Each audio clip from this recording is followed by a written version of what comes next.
안녕하세요. 저는 30대의 한가운데에 서 있는 조민진이라고 해요. 저는 엄마와 단둘이 살았어요.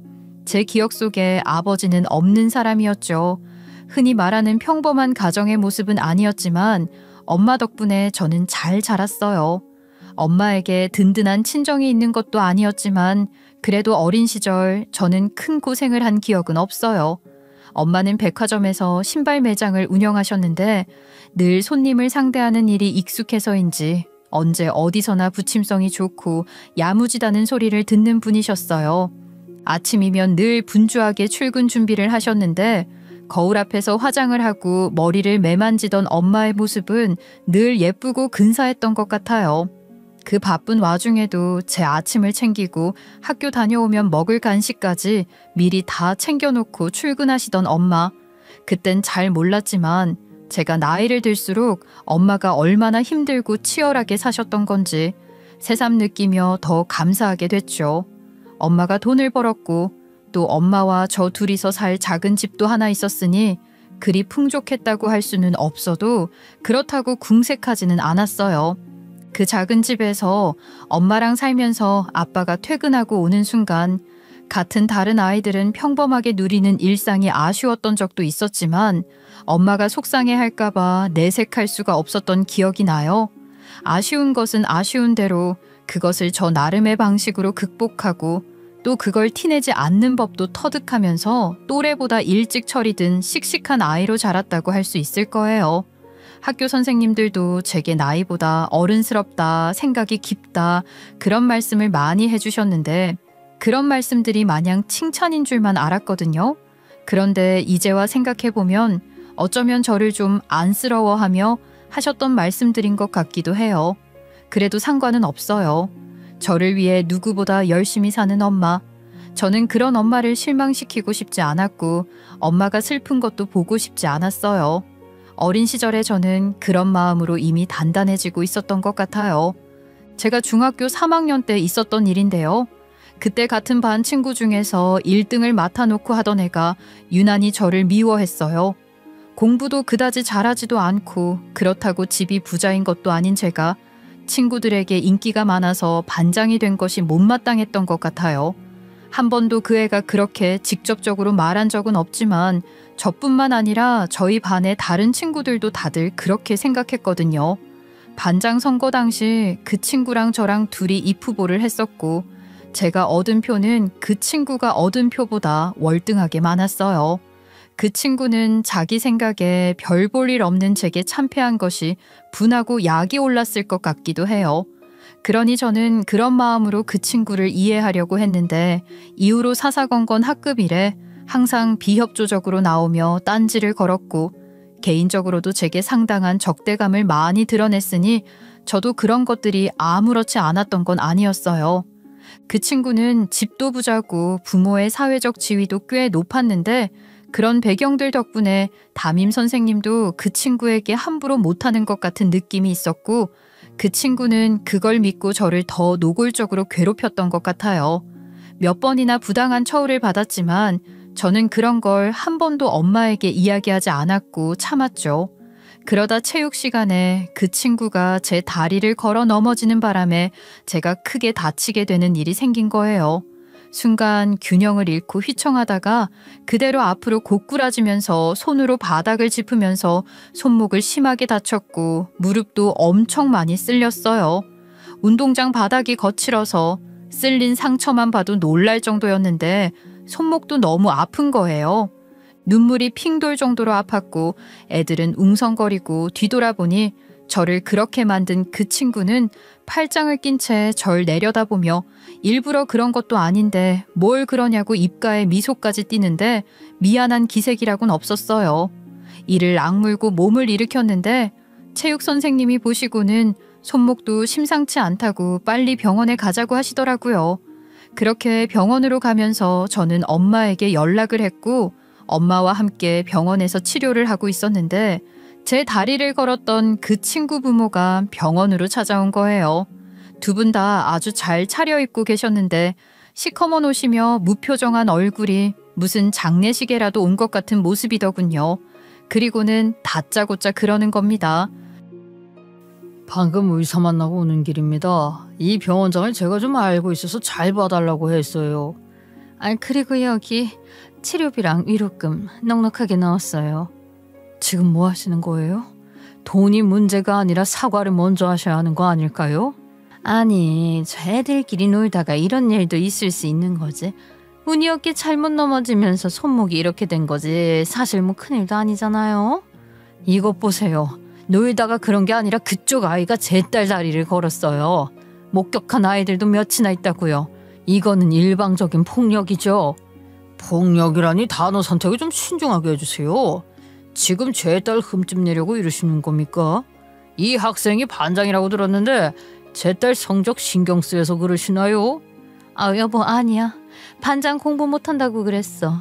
그니깐 그런 건 아닐 테고 무슨 억하심정으로 이러세요? 이깟 일로 조치를 취할 수 있을 거라고 생각하시는 거예요? 기가 막혀서 정말 말이 안 통할 사람들이네. 제 딸 다리를 걸었다는 소리를 들었어도 무슨 사정이 있었겠지 싶어서 일단 얘기는 들어봐야겠다 했는데 부모 보니까 애가 어떤 애일지도 짐작이 되네요. 제가 처음부터 말씀드렸죠. 치료비랑 위로금까지 충분히 챙겼다고요. 일단 그 금액이라도 한번 보시고. 위로금? 기가 막혀서 위로금이 아니라 합의금인 모양이죠. 그 돈 받을 생각 없고 치료비만 처리하세요. 그리고 정식으로 문제 제기할 테니까 그렇게 하시고요. 저도 교장실, 교육청 가리지 않고 두드리면 제가 할 수 있는 걸 하겠어요. 애들은 부모를 보고 배우는 거죠. 부모를 보니 절대 그냥 넘어가면 안 되겠다는 생각이 드네요. 엄마가 강력하고 단호한 태도를 보이니 그 친구 부모는 얼굴이 예사롭지 않게 굳어지며 입술을 다물더라고요. 그리고는 잠시 자리를 뜨더니 다시 돌아와서는 그제야 엄마와 제게 정중하게 사과를 하겠다 어쩐다 했어요. 엄마는 가해자 당사자인 그 친구가 직접 찾아와서 사과하도록 하라고 하셨고 어떤 식으로든 조롱하는 태도를 보이면 정말 참지 않겠다고 엄청나게 화를 내셨어요. 그러니 그 친구가 바로 찾아와 고개를 푹 숙이고 기어 들어가는 소리로 사과 비슷한 걸 하긴 했어요. 아마도 자기 부모한테 혼나고 기가 팍 죽은 거겠죠. 저에 대한 미안한 마음이 아니라 자기 부모 무서워서 억지 사과를 힘겹게 하는 모습이었어요. 엄마는 그 친구의 태도를 문제 삼으며 아직도 심각성을 모르는 거냐고, 뭘 잘못했는지 알면 이럴 수 없다 하며 그 사과를 받아주지 않으셨고 그 친구 부모는 그 친구를 보며 무언의 압박을 하니 거의 울 것 같은 얼굴로 제게 사과를 하는 거예요. 엄마는 마지못해 고개를 끄덕이시며 다시는 이런 식으로 내 딸 함부로 대하지 말라고 강하게 말씀하셨어요. 저는 엄마에게 그 친구가 저를 비웃듯이 했다는 얘기는 한 적이 없거든요. 그 친구가 다리를 걸었다는 것도 애들한테 들은 선생님이 엄마에게 말씀을 해주신 거지 제가 말한 건 아니었어요. 괜히 엄마 마음 아프게 하고 싶지 않았으니까요. 그런데 엄마는 제가 말하지 않은 것들까지도 다 미루어 짐작해서 알고 계시더라고요. 엄마는 왜 그동안 말하지 않았냐고 하시면서 너무 속 깊게 굴면 엄마가 서운하다 하시며 우셨어요. 좀 전에 그렇게 강한 모습으로 그 친구와 그 친구 부모를 대하던 모습은 어딜 가고 제 앞에서는 우시는 거예요. 그런 엄마를 보면서 전 또 많은 생각을 하고 그랬죠. 그런 일이 있기도 했지만 저는 여전히 엄마에게 엄마가 속상할 일은 얘기하지 않고 싶었고 어지간한 건 제가 해결하고 사귀는 게 더 편했던 것 같아요. 성적이 아주 좋지는 않았지만 교우 관계가 좋아 반장도 여러 번 하면서 나름대로 의미 있는 학창 시절을 잘 보냈던 저는 제 성적에 맞는 평범한 대학을 나와 평범한 회사원이 됐어요. 그 사이 엄마는 새로 생긴 백화점으로 매장을 한번 옮기긴 했지만 여전히 백화점에서 신발 매장을 운영하고 계셨답니다.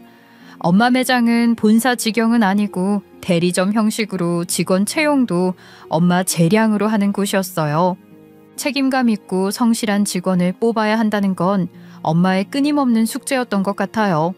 요즘은 그런 직원 만나기가 너무 어렵다고 푸념을 많이 하셨거든요. 누구보다 직원 채용에 진심이신 엄마였는데 그런 엄마가 특히 자주 이야기하는 직원이 한 명 있었어요. 말하자면 엄마 매장 금쪽이 같은 존재 같더라고요. 선입견을 갖고 하는 얘기가 아니라 그 직원이 보육권 출신인데 스스로 열등감에 사로잡혀서 사회에 대한 반항심 같은 게 강한 사람인 듯 느껴졌어요. 엄마도 참 면접 땐 그런 느낌 없었어? 그 정도면 어느 정도 느낌이 왔을 것 같은데. 왜 아니야. 면접 때부터 알고는 있었지. 그럼 뭐 할 말 없네. 다 알고도 뽑았다는 거잖아. 근데 그런 걸 알면서도 왜 뽑은 거야? 그런 면 때문에 뽑은 거야. 너도 아빠 없이 자라면서 엄마가 모르는 어려움을 많이 겪었을 거 아니야. 그러니까 그런 결핍 때문에 세상을 삐뚤게만 보는 그 직원한테 마음이 쓰이더라. 그러다가 완전히 엇나가면 어떡해. 못 살아. 그래서 그 직원 구제하는 마음으로 채용했다는 거잖아. 봉사활동하는 마음으로 한 거 아니냐고. 그래놓고 지금 그 직원 때문에 속 끓이는 거예요? 참 우리 엄마답다. 너한테나 이렇게 하소연 좀 하는 거지 뭐. 그래도 걔가 나름대로 일도 열심히 하려고 하고 괜찮아. 나쁜 애는 아니야. 어련하시겠어요 엄마. 그래도 무턱대고 너무 잘 봐주려고 하지는 마요. 그런 것도 역차별이야. 누가 나 아빠 없는 것 때문에 나한테 잘해주려고 하면 난 싫을 것 같아. 그래? 듣고 보니까 그럴 수도 있겠네.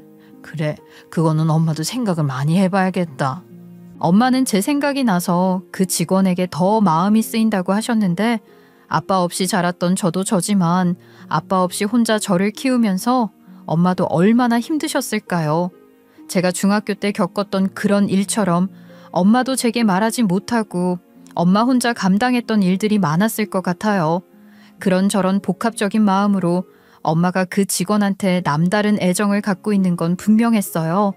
때로는 엄하게, 때로는 사랑으로 엄마는 그 직원을 대했고 저는 엄마를 통해 그 직원에 대해서 자주 들었죠. 그러던 어느 날 엄마가 직원 회식을 하고 대리 운전을 해서 오신다기에 마침 일찍 퇴근하고 집에 있던 제가 엄마 대리 기사를 자처하며 엄마를 모시러 갔다가 그 직원도 처음 보게 된 거예요. 엄마에게 들은 배경 지식이 없었더라면 귀하게 자란 괜찮은 집 자식인 줄 알았을 거예요.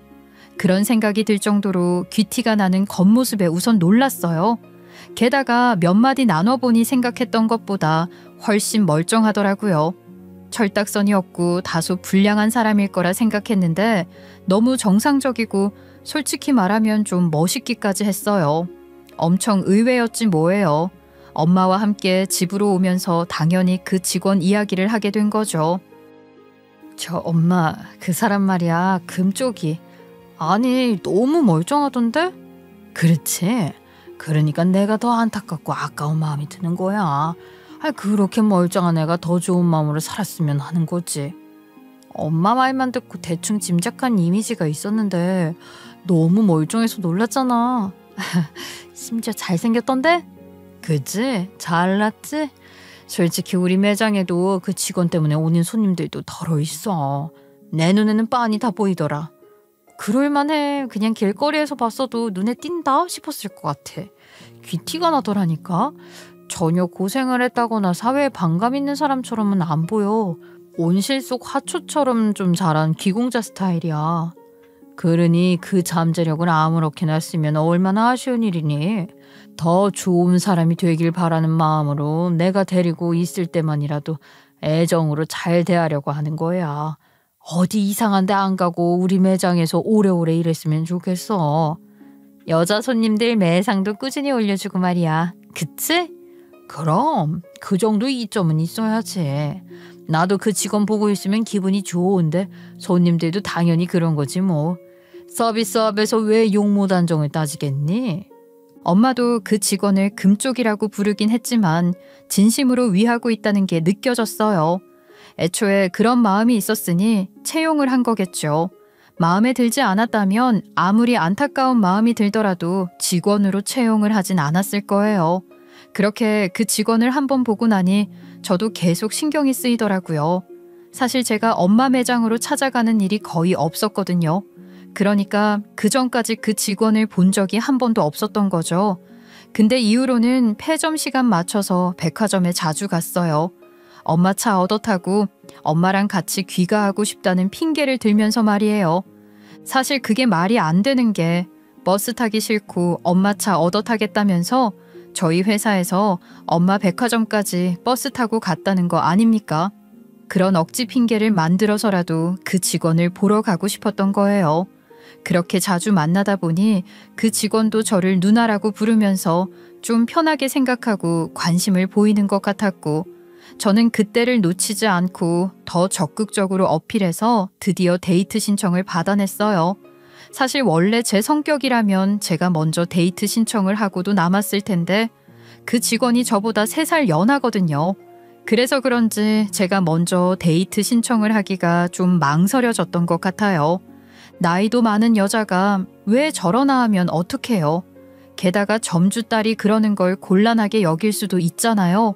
그래서 선뜻 나서기가 좀 그랬는데 아무리 기다려도 데이트 신청을 안 하길래 여차하면 제가 데이트 신청을 해야겠다고 마음먹었을 무렵 드디어 데이트 신청을 받아냈던 거예요.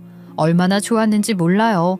데이트 신청이라고 해봐야 대단한 건 아니고 그냥 가볍게 커피 한 잔 마시자고 한 것이 전부였지만 그래도 정말 반갑고 좋았어요. 최대한 덤덤한 척하면서 그러자고 했지만 뒤돌아서는 순간 제 입은 아주 찢어져서 귀에 걸렸거든요. 늘 백화점 매장에서만 보다가 밖에서 보니 또 완전히 새로웠던 것 같아요. 청바지 입은 걸 한 번도 보지 못했는데 청바지에 캐주얼한 티셔츠를 입은 걸 보니 한층 더 자유로워 보이기도 했죠. 반듯한 이목구비에 귀공자 같은 스타일이라고 생각했는데 옷을 편하게 입으니까 거기에 약간 거친 분위기까지 더해지면서 훨씬 더 매력적이었어요. 일찍 왔네. 나도 좀 일찍 온 건데. 에이, 누나랑 첫 데이트 하는 건데 내가 더 일찍 와야죠. 누나 뭐 마실래요? 누나 달콤한 커피 좋아하잖아요? 맞아. 어떻게 알았어? 내가 말한 적이 있나? 우리 오늘 커피 처음 마시는 거 아니야? 아, 전에 사장님이 얘기하는 걸 얼핏 들었던 것 같아요. 역시 고객 응대하는 습관이 배어 있어서 그런가? 엄마가 너 되게 야무지게 고객 관리 잘한다고 칭찬하시더라. 정말요? 사장님이 좋게 봐주신다니 다행이네요. 저한테 정말 잘해주시거든요. 저도 제 몫을 해야죠. 우리 엄마가 원래 남한테 그렇게 정을 내는 분이 아닌데 너한테는 특별히 신경을 쓰시더라? 그건 너도 알지?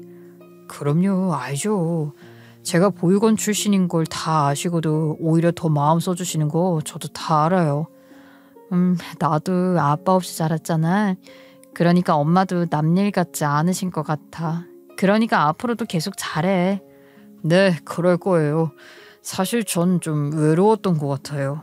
제 편이 없다고 생각했으니까. 근데 사장님 만나고 나서 그런 마음을 반성했어요. 전 그 외로움을 남 탓으로 돌렸었거든요. 그러면 안 되는 건데. 그냥 내가 잘 살면 되는 거잖아요. 안 그래요? 그래, 맞아. 야, 너 생각보다 훨씬 어른스럽구나. 얘기해보니까 더 그런 것 같아. 그럼요. 누나보다 3살 어려도 나이 먹을 만큼 먹었는데요, 뭐. 그렇게 따지면 누나도 생각보다 훨씬 귀여운데요. 나보다 3살 많은 거 맞아요?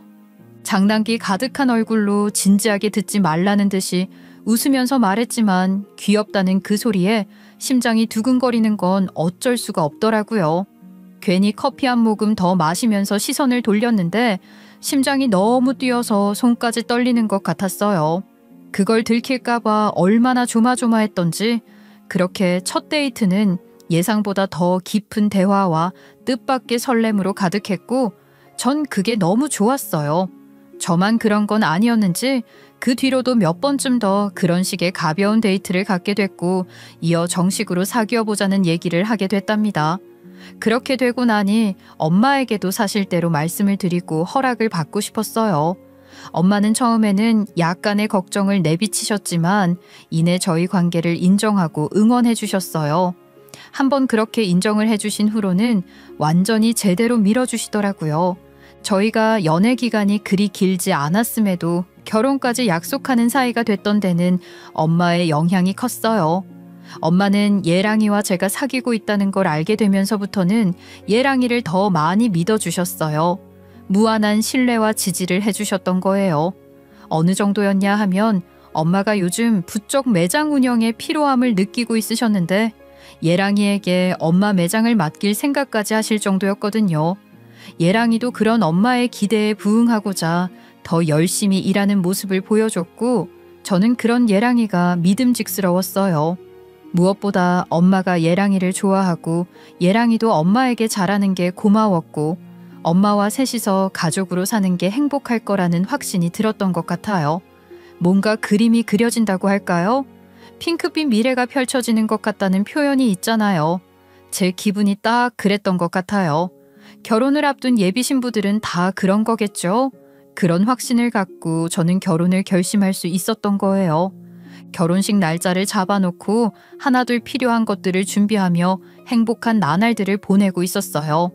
웨딩드레스, 신혼여행지, 신혼집 살림살이 등 결정해야 할 것들이 너무 많았지만 그런 게 또 다 재미였으니까요.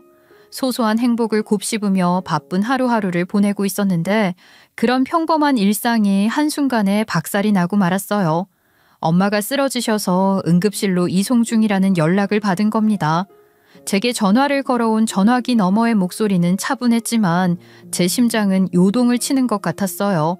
마침 예랑이는 휴무인 날이라 매장에 없었고 다른 직원들이 구급차를 불러 응급실로 간 거였고 제게 전화로 상황을 알려준 건 구급대원이더라고요. 정신없이 응급실에 도착했을 때 이미 의사들과 간호사들은 분주하게 움직이고 있었어요. 엄마는 침대에 누운 채 산소 마스크를 쓰고 있었고 심전도 모니터에서는 불규칙한 파형이 튀고 있었죠. 차트와 모니터를 번갈아 보며 이야기를 나누는 의료진들의 목소리가 날카롭게만 들렸던 것 같아요. 심전도, 혈압, 제세동기 그런 어지러운 말들이 난무했고 엄마는 급성 심근경색이라고 하더군요. 의료진의 움직임은 더욱 바빠졌고 저는 떨리는 손으로 입을 틀어막고 엄마의 심장이 다시 뛰기만을 기도하고 있었어요. 제세동기로 충격을 주는 엄마의 몸이 몇 번이나 들썩인 후에 엄마의 심장은 다시 뛰기 시작했지만 안심할 틈이 없었습니다. 담당 의사는 제게 다가와 차분하지만 무거운 목소리로 말했어요. 대규모 급성 심근경색으로 심정지가 발생했고 혈관이 거의 막힌 상태라 혈압 유지가 불가피하다고 말이에요. 긴급한 치료가 필요하다고 했고 조치가 없는 상태로는 언제든지 다시 심정지가 올 가능성이 크다고 했어요. 응급 심장혈관 중재수를 진행했지만 이미 광범위한 심장 손상이 발생했고 회복이 불가능한 상태라고도 하더군요. 머릿속이 하얘지는 것 같았어요. 뭐라도 해달라고, 어떻게 해서라도 엄마 목숨만은 살려달라고 붙들고 매달리고 싶었습니다. 심장의 펌프 기능이 거의 손실된 상태라 일반적인 약물 치료나 관상동맥 우회술로는 버티기가 어렵다면서 현재로서는 인공심장, 그러니까 LVAD라고 하는 좌심실 보조장치 이식만이 유일한 방법이라고 했어요. 치료 방법이 뭐가 됐든 잘 알지도 못하지만 어떻게든 방법이 있다는 이야기를 들으니 그제서야 다리에 힘이 풀리는 것 같았어요. 안심이 됐던 거죠. 저는 곧장 심장외과로 가서 인공심장 이식 수술에 대한 설명을 들었어요. 의료진은 시뮬레이션된 심장 모델과 영상 자료들을 띄워놓고 자세한 설명을 이어가더라고요. 엄마가 이식받을 인공심장 좌심실 보조장치는 심장이 혈액을 제대로 내보내지 못할 때 그걸 보조하는 장치라고 해요. 배터리로 구동되며 혈액을 강제로 심장에서 온몸으로 보내는 펌프 역할을 해주는 거죠. 그런 기계를 엄마가 평생 달고 살아야 한다는 게 무서웠지만 현재로서는 다른 방법이 없다니까요. 심장 이식을 받는 것이 최선이지만 현실적으로 공여자가 나타날 때까지 기다리는 건 불가능하다고 했어요. 이미 대기자가 너무 많은 데다 공여 심장은 이식 가능 여부와 면역 거부 반응 검사 등 복잡한 수술이니 대기 시간이 얼마나 더 길어질지 모른다는 거죠. 결국 지금으로서는 인공심장을 이식해 생명을 유지하는 것이 현실적인 선택이라고 하셨고 저는 무조건 살려만 달라고 했습니다. 엄마를 살릴 방법이 있다니 우선 한시름은 놓았는데 치료비가 만만치가 않더라고요.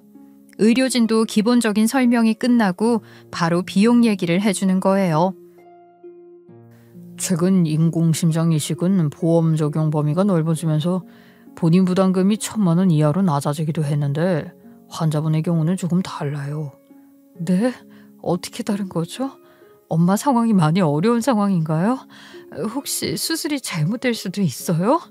그런 건 아닙니다. 수술에는 문제가 없어요. 다만 연세도 있으신 편이고 환자분 상태가 인공심장 이식 후에도 여러 추가적인 장치나 수술이 필요한 상태입니다. 네, 그런 건 얼마든지 상관없어요. 엄마 살릴 수만 있다면 뭐든지 다 해야죠. 그런 치료들이 비급여 치료가 많아서 치료 비용이 많이 높아질 겁니다. 전체 치료 비용으로 한 1억 원 이상을 생각하셔야 할 거예요. 1억이요? 1억... 네, 알겠습니다. 그럼 지금 당장 수술부터 하는 건가요? 1억이라니 너무 큰 돈이라 1억이라는 소리만으로도 숨이 턱 막히는 것 같았지만 지금 돈이 문제겠어요. 엄마부터 살리고 봐야죠.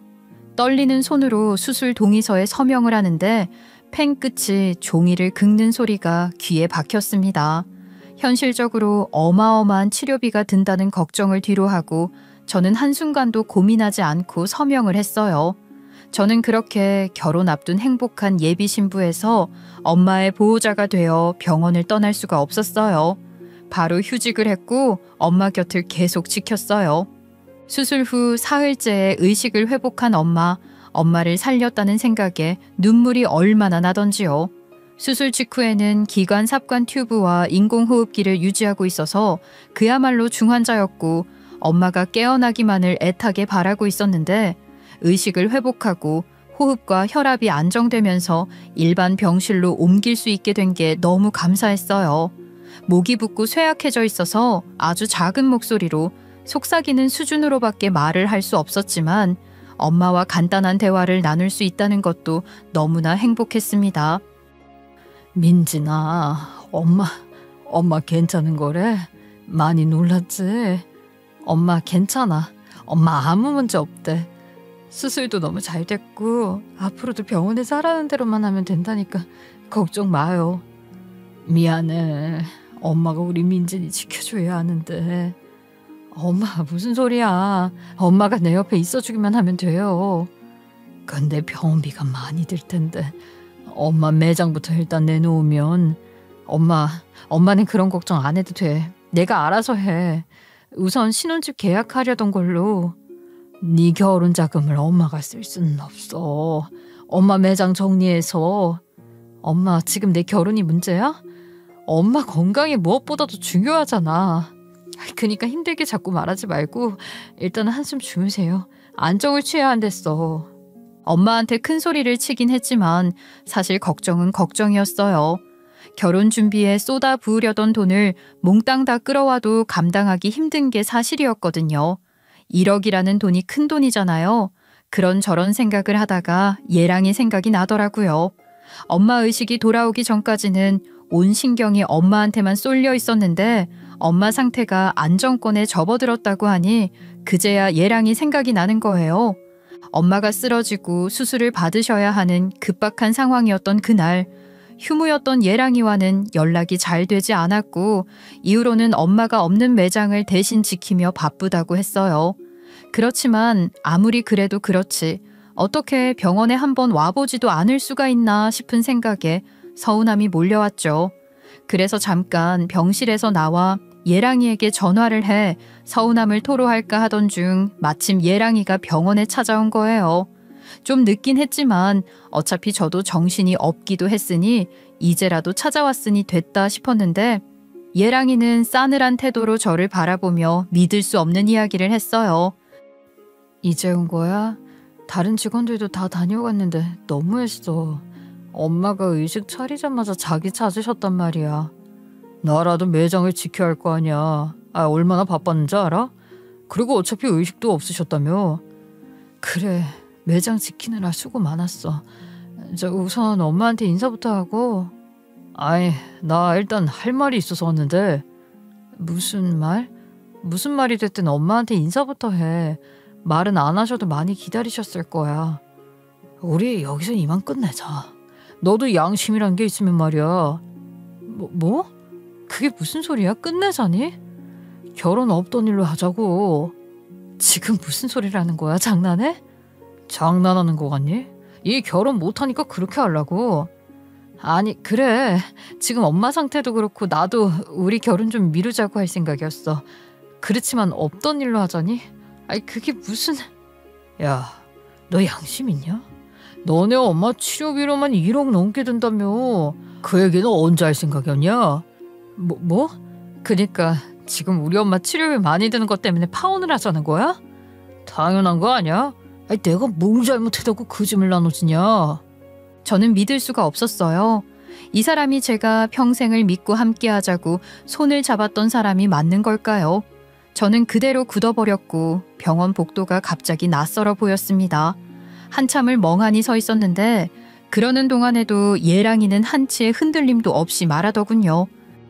뭣도 모르고 네 년이랑 결혼했다가 신세 조질 뻔했지 뭐야. 결혼 전에 이런 일이 일어났던 게 천운이지. 역시 씨는 내 편이야. 뭐라고? 지금 말 다 했어? 신세를 조져? 네 년? 야, 솔직히 너 뭐 볼 거 있냐? 나이도 많아 별 볼 일 하나 없는데 그래도 네 엄마 매장 물려받는 거 하나 본 건데 지금 보니까 오히려 빚더미에 올라앉을 판이잖아. 너 정말 사람 아니구나. 사람 아니야. 나 비난할 거 없어. 현실적으로 누구라도 나가 찰 거야. 내가 조금 더 솔직한 것뿐이지. 차라리 꿈이면 좋겠다고 생각했어요. 그동안 저보다도 엄마에게 더 살갑게 굴던 사람이 예랑이었는데 엄마한테 잘했던 게 다 그저 엄마 매장 물려받은 속셈으로 그런 거였다니요. 그렇게 엄마한테 잘하다가 엄마 병에 큰돈이 든다고 하니 바로 돌변하는 그 인간을 보면서 제가 알던 예랑이의 모습은 허상이었다는 걸 깨달았습니다. 그리고 천천히 숨을 들이쉬며 덤덤하게 말했어요. 그래, 너 같은 인간이랑 결혼 안 하게 된 게 나한테도 천운이야. 신이 있다면 그 신은 내 편이지. 그래, 그렇게 생각하든 말든 네 마음대로 해라. 그렇게 정신승리하면 되겠네. 아무튼 그럼 우린 이제부터 끝난 거다. 부담 없이 각자 갈 길 가자고. 물론이야. 네가 이런 인간인 걸 모르고 결혼했다가 인생만 조질 뻔한 건 나지. 고맙다. 파혼해. 그리고 마지막으로 선물 하나 줄게. 네가 모르는 게 있어. 그걸 지금 알려주려고. 선물? 야, 무섭다. 뭐 별로 궁금하지도 않지만 뭐가 됐든 그걸로 내 발목 잡을 생각은 마. 너 설마 임신이라도 했냐? 그런 거 아니니까 걱정 마. 우리 엄마가 입원한 이 병원 말이야. 여기 병원장이 바로 우리 아빠거든. 네가 병문안 오면 그때 얘기하고 인사도 시키려고 했는데 이렇게라도 알려주는 거니까 네가 뭘 잃었는지 땅을 치고 후회하면 좋겠다. 제발. 뭐? 병원장? 너한테 무슨 아빠... 예랑이는 제가 밝힌 제 아빠의 정체에 너무 놀라 말도 제대로 잇지 못하더니 그대로 주저앉으며 졸도를 하더라고요. 기가 막혀서. 저는 놀라지도 않았고 간호사 불러서 간단한 조치 취해달라고 했죠. 그러니 또 금방 정신을 차리더라고요. 정신 차리는 거 보자마자 차갑게 말했어요. 우리 엄마 병실, 우리 아빠 병원에서 당장 꺼지라고 말이에요. 갑자기 저희 아빠가 병원장이라니 여러분들도 많이 당황스러우셨을 것 같아요. 제가 아빠 없이 자랐다고만 하고 돌아가신 건지 엄마랑 이혼을 하신 건지 그런 얘기도 제대로 하지 않았잖아요. 이야기를 시작하는 시점에서는 아빠 얘기를 어떻게 해야 할지 몰라서 못했던 것 같아요. 이제 아빠 얘기를 제대로 할 수 있게 됐고 해야 하는 시점이니 말씀을 드릴게요. 엄마랑 아빠는 제가 아주 어릴 때 이혼을 하셨고 이후 저는 아빠와 전혀 교류 없이 살았어요.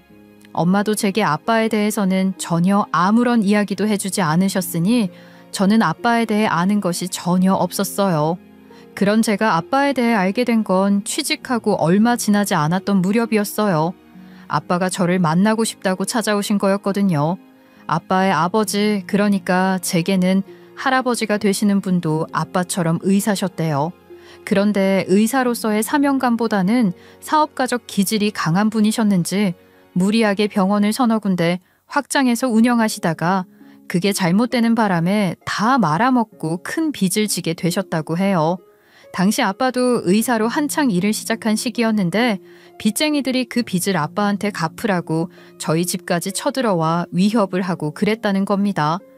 요즘은 불법 추심에 대한 법들도 잘 되어 있고 사회적 인식도 어느 정도는 잡힌 것 같지만 그 시절만 해도 그러지 않았던 것 같아요. 빚쟁이들은 할아버지의 빚을 갚으라며 돈을 내놓지 않으면 무슨 짓을 할지도 모른다고 어린 저를 두고 험한 소리까지 했다고 하더라고요. 그런 끔찍한 소리까지 하니 할머니가 앞장서 나서서 엄마에게 저를 데리고 떠나라고 하셨다는 겁니다. 아빠한테까지 전가된 할아버지의 빚으로부터 자유로워지고 또 어떤 위협도 없이 저를 키우려면 그 방법밖에 없다고 생각하셨던 것 같아요. 그러니 아빠도 엄마를 붙잡을 수 없었고 엄마도 저를 위해 떠나기로 하셨다는 거죠. 그렇지만 엄마는 아빠와 헤어지기 싫으셨던 것 같아요. 당시 할머니가 뭐라고 하셨어도 아빠가 엄마를 잡아주고 지켜주길 바라는 마음이었는데 그렇게 우리를 떠나보낸 아빠를 원망하는 마음이 있으셨던 거예요.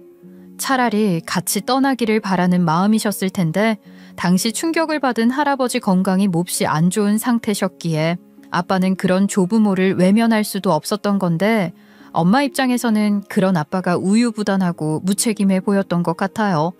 하여간 그렇게 두 분은 이혼하셨고 이후 아빠가 할아버지의 빚을 나눠서 갚기도 하는 등 사정이 좀 나아지면서 아빠가 양육비라도 꼬박꼬박 보내겠다고 했는데 엄마는 이혼할 때 받은 돈이면 충분하다며 그것조차 거부했고 아빠를 더 이상 보고 싶어 하지 않았대요. 아빠는 그때라도 다시 엄마와 저와 함께하는 삶을 생각했을 텐데 너무 늦어버렸던 거죠. 상황이 그렇게 되니 할머니는 아빠에게 재혼을 하라고 강요하기 시작하셨고 아빠도 그런 할머니 등살을 이기지 못하고 재혼을 하긴 하셨더라고요. 이미 정신적으로 지친 아빠도 많은 것을 포기하고 내려놓은 상태로 자포자기하듯 그렇게 하셨던 것 같은데 재혼 후에도 아빠는 엄마와 저를 그리워하셨는지 결혼 생활을 잘하지는 못하신 것 같아요.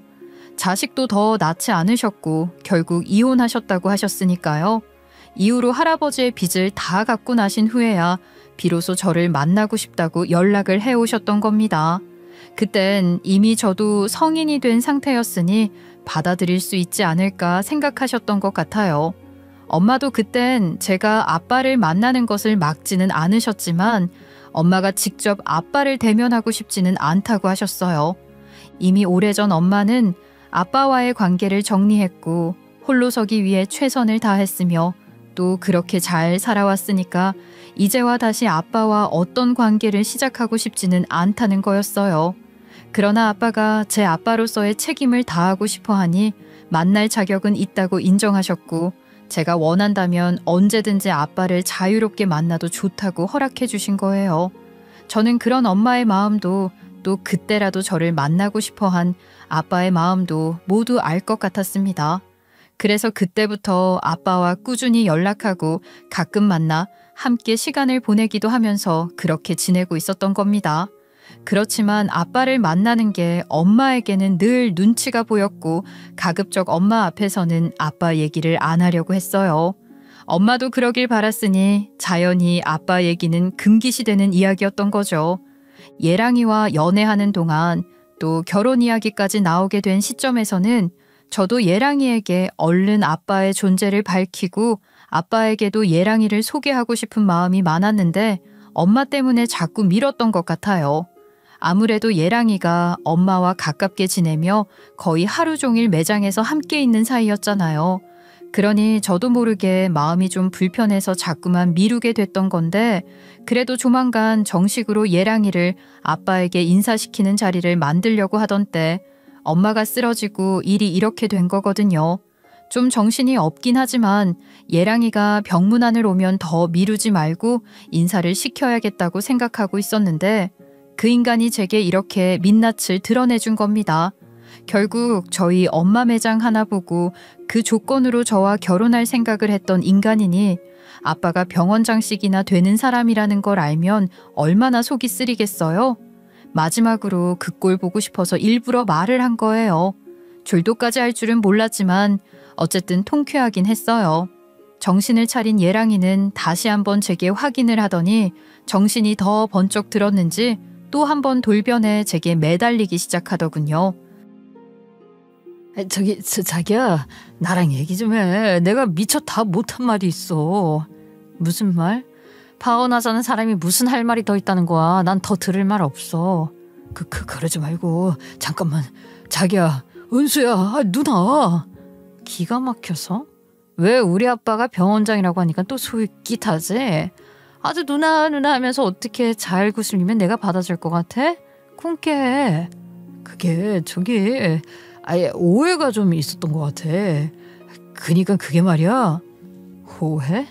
진짜 어이없네. 대체 뭔 오해가 있었다는 거야? 난 너무나 명백하게 이해했는데? 누나가 오해했다는 게 아니라, 그러니까 내가 너무 충격을 받고 걱정스러운 마음에 말이 좀 과격하게 나왔던 거야. 무슨 말인지 알아? 그니까 걱정스러운 마음? 야, 말에 갖다 붙이려면 좀 그럴듯하게 갖다 붙여라.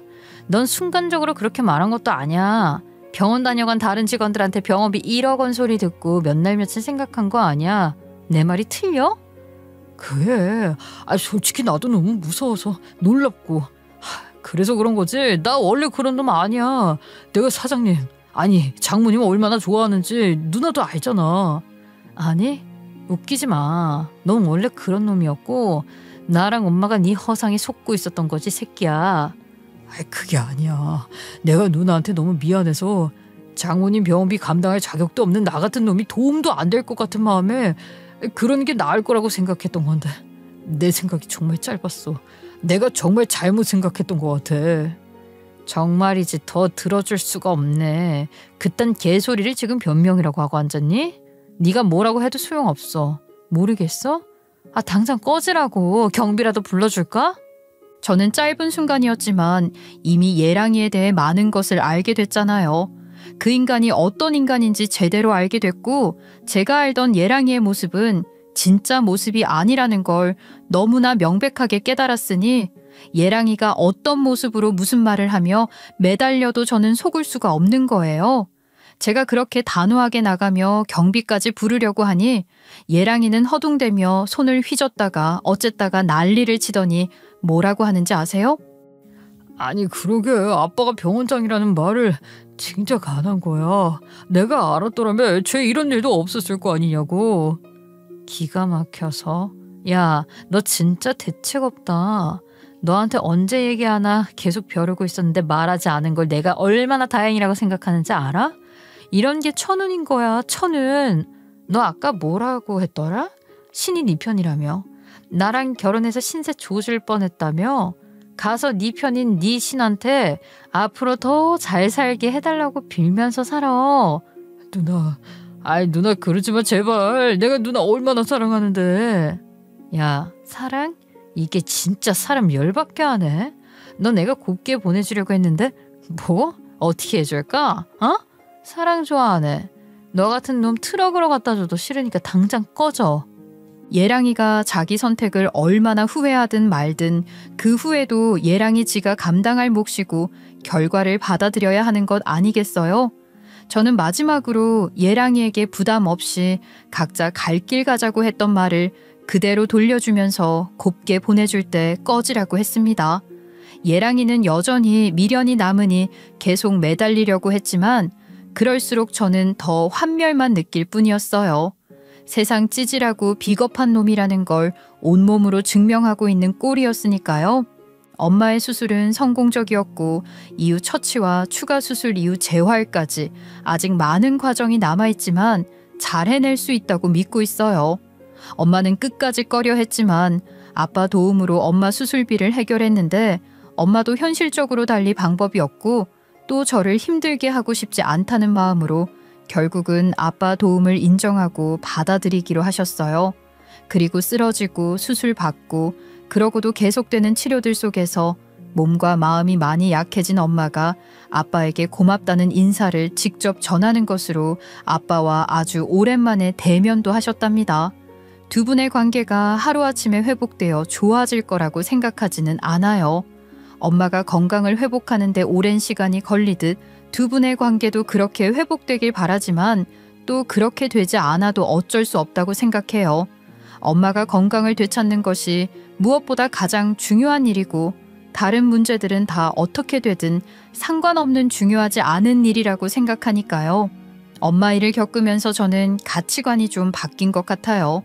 엄마가 쓰러지고 예랑이가 파혼을 선언하고 제 삶에서 당연하다고 여겼던 것들이 하루아침에 뒤흔들리는 경험을 한 거잖아요. 그동안 저는 안정적인 삶을 위해 그리고 사랑받는 사람이 되기 위해 나름대로 최선을 다했다고 생각했어요. 열심히 연애했고 결혼 준비를 하면서도 함께 꾸려갈 미래를 꿈꾸며 많은 것들을 생각했는데 결국 남은 건 아무것도 없는 거죠. 저는 너무 많은 것들을 당연한 거라고 생각하며 믿고 살았던 것 같아요. 결혼을 약속했던 사람은 가장 힘든 순간에 저를 떠났고 그 사람의 밑바닥 본성을 보게 된 순간 저는 분노 이상의 허탈함을 느꼈어요. 사랑이란 이름 아래 함께 나눌 수 있는 게 기쁨과 안정뿐이라면 그런 관계는 너무도 더덥고 불완전한 것이겠죠. 사랑한다고 말하면서도 짐이 될 것 같으면 한순간에 등을 돌릴 수 있는 관계가 무슨 의미가 있을까요? 그런 사람과 결혼을 준비하고 있었다는 사실이 소름이 끼칠 정도로 무섭기도 했어요. 결혼 전에 알게 돼서 더 큰 불행을 피했으니 정말 다행이라고 생각합니다. 그러나 그보다 더 큰 깨달음을 얻은 거예요. 평생을 함께 해야 할 가치는 책임일지도 모르겠다고 말이에요. 아직 투병 중인 엄마를 볼 때마다 저는 정말 중요한 게 무엇인지 명확하게 느끼곤 해요. 엄마가 제 곁에서 숨 쉬고 눈을 뜨고 저를 부를 수 있는 게 너무 좋아요. 그 외의 것들은 다 사소하게 느껴집니다. 지금 제게는 엄마와 함께라는 것이 제 삶 전부인 것 같아요. 아빠와도 전처럼 잘 지내고 있고요.